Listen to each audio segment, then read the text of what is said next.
नमस्कार, मैं हूं पंडित कैलाश चंद्र जोशी और आप देख रहे हैं मेरा यूट्यूब चैनल संस्कृत चीज। आपका बहुत स्वागत अभिनंदन है मेरे चैनल में। आज यह वीडियो मीन राशि के जातकों के लिए गुरु महाराज के गोचर पर है और यह वीडियो आपकी जन्म राशि, चंद्र राशि, मून साइन पर आधारित है। यदि मीन राशि के जातक अपनी जन्म पत्रिका का विश्लेषण कराना चाहते हैं तो वीडियो पर चले नंबर पर संपर्क कर सकते हैं। एक और निवेदन आपसे करना है, यदि वीडियो आपको अच्छा लगे तो वीडियो को लाइक कीजिए, शेयर कीजिए, चैनल को सब्सक्राइब करके अंत में कमेंट बॉक्स में ओम नमो भगवते वासुदेवाय अवश्य लिखें। यही आज की वीडियो का गुरु मंत्र है, बीज मंत्र है। इससे आपको गुरु के राशि परिवर्तन गोचर का संपूर्ण फल मिलने वाला है। गुरु महाराज आपके मीन राशि के जातकों के लिए चतुर्थ भाव में गोचर करने जा रहे हैं। यह चतुर्थ भाव मिथुन राशि अर्थात बुध का घर है। बुध के घर में अर्थात बुद्धि के घर में गुरु का ज्ञान का गोचर हो रहा है। बुद्धि के घर में ज्ञान का गोचर, इससे और अच्छा कुछ हो ही नहीं सकता है। और वह भी गुरु महाराज आपके चौथे भाव में सुख संपत्ति, ऐश्वर्य, वैभव, भोग विलास और प्राइमरी एजुकेशन के घर में जा रहे हैं। अब गुरु महाराज को यहाँ पर केंद्राधिपति दोष भी लगता है, क्योंकि वो केंद्र के स्वामी होकर के केंद्र में ही विराजमान हो गए हैं। आपकी राशि के स्वामी, दसम भाव के स्वामी होकर के वह चौथे भाव में विराजमान हो रहे हैं। लेकिन यह दोष, केंद्राधिपति दोष, भंग हो जाता है। क्योंकि गुरु महाराज यहाँ पर उच्चाभिलाषी होकर के विराजमान हो रहे हैं। जब गुरु उच्चाभिलाषी हो जाते हैं तो उनको केंद्राधिपति दोष नहीं लगता है और आपके कर्म भाव को, आपके जॉब, नौकरी, जो भी आप कार्य करते हैं, व्यवसाय करते हैं, उस घर को वो पूर्ण दृष्टि से देख रहे हैं। और गुरु यहाँ पर आपके मोक्ष भाव में, मोक्ष त्रिकोण में विराजमान होकर के यह आपके अर्थ त्रिकोण अर्थात दशम भाव, जहां से अर्थ जनरेट होता है, उस भाव को देख रहे हैं पूर्ण दृष्टि से। और साथ में पंचम दृष्टि से वह आपके अष्टम भाव, मोक्ष भाव को देख रहे हैं। एक मोक्ष भाव में विराजमान होकर के दूसरे मोक्ष भाव को देख रहे हैं और साथ में अर्थ भाव को भी देख रहे हैं। उसके बाद फिर मोक्ष भाव को देख रहे हैं। तीन मोक्ष त्रिकोणों को वह देख रहे हैं, दो मोक्ष त्रिकोण को देख रहे हैं और एक मोक्ष त्रिकोण में वह विराजमान है। यह बहुत अच्छी खबर आपके लिए है। गुरु महाराज, जैसे मैंने बताया कि ज्ञान के ग्रह हैं और बुद्धि के ग्रह के घर में वह विराजमान हो रहे हैं, तो उच्च शिक्षा अच्छी होगी। आपके भौतिक सुख संसाधन गुरु अपनी बुद्धि से, विवेक से, अपनी कर्मठता से, ज्ञान से वह आपको देने वाले हैं। और चल संपत्ति में कोई विवाद चल रहा है, गुरु की कृपा से वह भी सुलझ जाएगा। चल संपत्ति, भूमि, भवन, मकान, इसको लेकर के, और अचल संपत्ति जैसे आपका धन है, पैसा है, ज्वेलरी है, जेवरात है, उसको लेकर के कोई विवाद चल रहा है तो यह विवाद दूर होगा। माता जी के साथ समय बिताने का अवसर नहीं मिल रहा था, वह अवसर मिलेगा। माता जी का लाड़, प्यार, वात्सल्य, प्रेम, यह सब आप प्राप्त कर पाएंगे इस एक वर्ष के अवधि में। अब यहाँ पर लिखा है बहुत जल्दी में है गुरु। बहुत जल्दी में कैसे हैं? आपके चतुर्थ भाव में पहले चरण में यह 18 अक्टूबर तक विराजमान रहेंगे। 18 अक्टूबर के बाद यह पंचम भाव में उच्चाभिलाषी होकर के, उच्च के होकर के आ जाएंगे। 2 दिसंबर तक यहाँ पर रहेंगे। फिर वह गुरु सोचते हैं कि मैं कुछ कार्य करना भूल गया, मैं कार्य नहीं कर पाया, मुड़ करके जाते हैं फिर आपकी चतुर्थ भाव में। जो इस भाव से संबंधित बातें हैं, कार्य हैं, उनको फिर पूर्ण करते हैं और फिर वहां से 2 जून को निकलेंगे। फिर उच्च के होकर के आपके पंचम भाव में आ जाएंगे, त्रिकोण में आ जाएंगे, केंद्र के स्वामी होकर के। यह बहुत अच्छा फिर रिजल्ट आपको मिलने जा रहा है। अब गुरु की जो पंचम दृष्टि है अष्टम भाव में, अष्टम भाव क्या है? मृत्यु तुल्य कष्टों का भाव है। गुरु महाराज की जहां भी दृष्टि पड़ती है उस भाव को, उस घर को वह अच्छा कर देते हैं, क्योंकि गुरु महाराज के दृष्टि में अमृत है। अमृत जैसी पवित्रता है, वो जहां भी दृष्टि देते हैं वहां अच्छा ही अच्छा करते हैं। यह आपके मृत्यु तुल्य कष्टों का घर है अष्टम भाव, और यह आपकी ससुराल पक्ष का भी घर है। तो और यह आपको सैया सुख देने वाला भी घर है।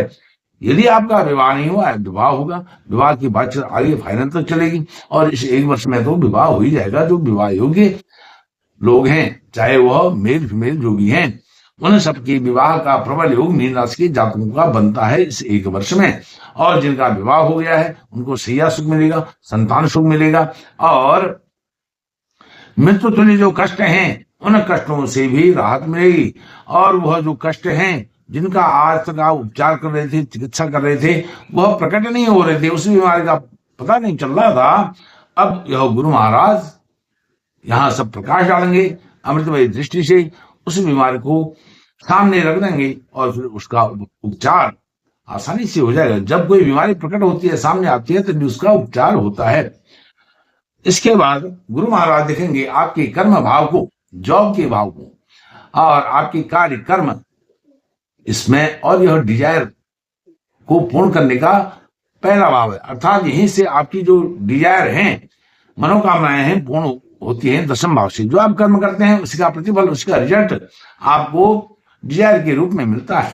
जो आप मेहनत करते हैं, परिश्रम पुरुषार्थ, इसकी पराकाष्ठा होगी, इसमें कोई कमी नहीं रहेगी, क्योंकि आप अपने बुद्धि विवेक से करेंगे और आप अनायास ही तुक्के में इसको नहीं करेंगे। इसको प्रयोग करके अपने ज्ञान से, बुद्धि से, विवेक से यह सब कार्य आपके संचालित होंगे। और यह यशमान प्रतिष्ठा भी आपको देने वाला है एक वर्ष में, क्योंकि जो कार्य क्षेत्र है, यदि व्यक्ति वहां पर कार्य अच्छा करता है, अच्छे रिजल्ट देता है, तो उस कार्य को लेकर के, अपने कर्म को लेकर के व्यक्ति को यश, मान, प्रतिष्ठा यह सब मिलती है। यश, मान, प्रतिष्ठा के बल पर वह ऊंचे पद पर जाता है। उसके जो कलीग हैं, सहकर्मी हैं, स्टाफ के लोग हैं, वह भी उसका अनुसरण करने लगते हैं।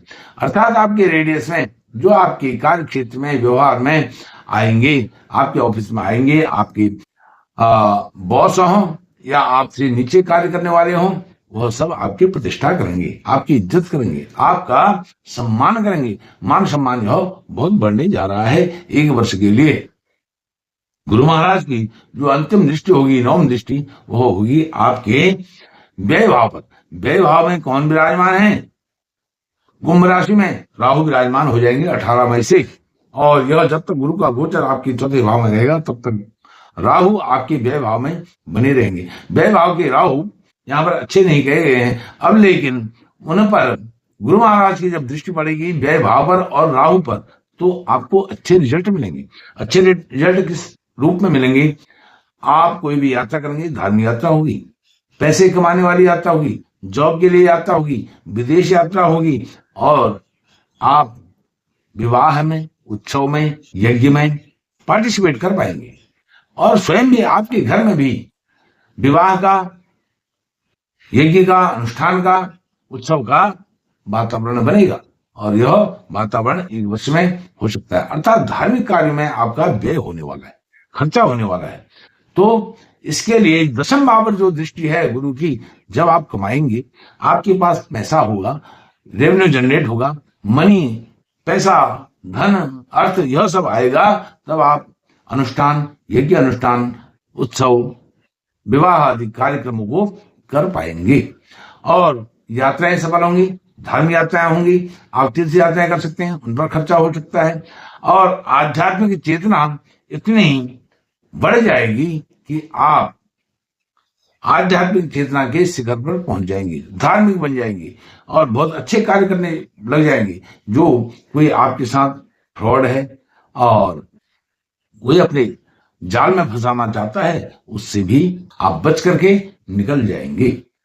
अब इस गुरु महाराज के गोचर का आपको कैसे और अच्छा फल मिले, इसके लिए ओम नमो भगवते वासुदेवाय तो आपने मंत्र जप करना ही करना है।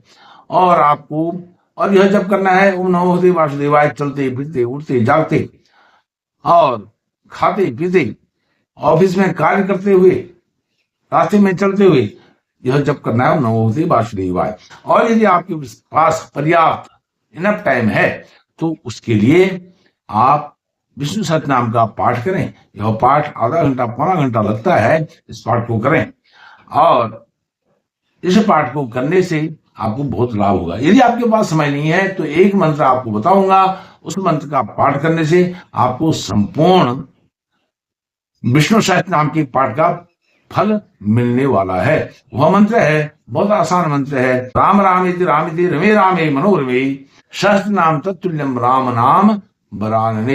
इस मंत्र को 3 बार जप कर लें, पाठ कर लें, आपको संपूर्ण विष्णु सहस्त्र नाम के पाठ का फल मिलने वाला है। और यही मंत्र गुरु मंत्र है। इन 2 मंत्रों को आप कर लें तो आपको कुछ करने की आवश्यकता नहीं है। गुरु महाराज आपका कल्याण करेंगे, अच्छा ज्ञान देंगे, बुद्धि विवेक यह सब देंगे, शील स्वभाव अच्छा करेंगे, पर्सनालिटी डेवलपमेंट करेंगे, डेवलप करेंगे, क्योंकि आपकी राशि के वो स्वामी हैं और चतुर्थ भाव में गए हुए हैं। यश मान प्रतिष्ठा आपकी बढ़ेगी उत्तरोत्तर। ओम नमो भगवते वासुदेवाय नमः। नमस्कार।